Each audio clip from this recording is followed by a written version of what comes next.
Hello everybody, this is Jacob Nolly with the Graphite Lab, and in today's video I'm inside of our toolbox and I'm going to show you how to get your API key. The API key is very important, specifically for our Zapier integration. You'll see when you set it up that you do need that API key to set up the authorization in Zapier.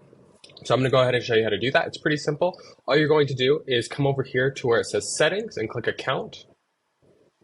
And then you're going to navigate to API key. It's going to load. It might take a second.